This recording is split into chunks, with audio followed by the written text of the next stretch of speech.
Josh, this is what we're here for. We don't sit on the fence on the Let's Talk Boxing podcast. It's prediction times. So, Errol Spence versus Terence Crawford. The undisputed welterweight titles are on the line. Pound for pound supremacy is on the line. And to be considered a generational great, the best in your era, in your division, is up for grabs here for both men. So, hit me with it, Josh. Give me your keys to victory and ultimately your prediction for the fight.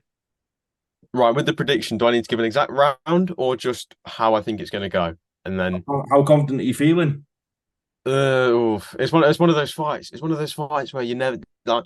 I'm going to say something, and I'm not going to sit on the fence with my answer, but I'm telling you now, I'll go away tomorrow and I'll have a different answer.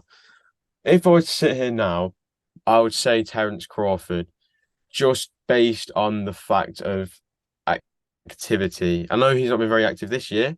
But when you look at obviously, I know it's through no fault of Errol Spence's that he's not been able to fight. Obviously, him recovering from that car accident was much more important than anything else. Like you said, we're blessed that he's still breathing, let alone boxing again. Um, but I just think there's something about Terence Crawford. I think his IQ, the activity. I think there's all of that. When you pile it all together, I don't think it'll be too much. I think it'll be a very tight little points decision, but I think it'll be like a little close points decision, like a 116, 112, something like that. Interesting. Now, as I say, we don't sit on the fence. Um, Now, in terms of my prediction, it's as much as it's a close fight, it's a uber competitive fight, and you could ask 100 people, and it'll 51 will say Crawford and 49 will say Spence, and maybe the other way around. But for me, I've always been behind Terence Crawford in this fight, and I love Errol Spence. Every time I watch him, I think, is this the guy that I'm backing against? But then I watch Crawford again, and I'm like, yeah, Crawford's got that dog in him, and I think they've both got the dog in him to an extent that's why it's such a competitive fight. The skill, the ring IQ, the ring generalship, that's all in there. But you break it all down. These guys have come from nothing into two of the very best boxers of their era, and they've still kept that dog in them. They're multi-millionaires, but they've still got that dog in them, that will to win.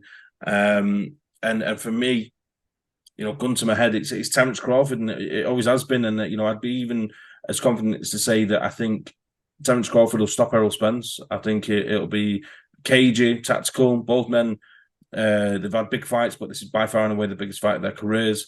So you could see it being contentious early on, and a bit cagey. But I think ultimately Terence Crawford, I think his shot selection, his combinations will be telling. Errol will have his moments, but I think he'll start working away to the body, and I don't think Errol Spence is the fighter he was. I think Terence Crawford is going to make a hell of a statement, and then the argument then becomes who's pound for pound number one? Is it Naoya Inoue or is it Terence Crawford? But we'll save that conversation for next week's episode. But my prediction: Joe, Terence Crawford by TKO between rounds 9 and 12. so I wanted to get a little round there. 9 to 12, I think is fair. I don't. When you say that, again, see, like I say, I'll change my mind, and I feel like the way you've described it there again, it's got me thinking again. But I'm going to stick with Terence Crawford points.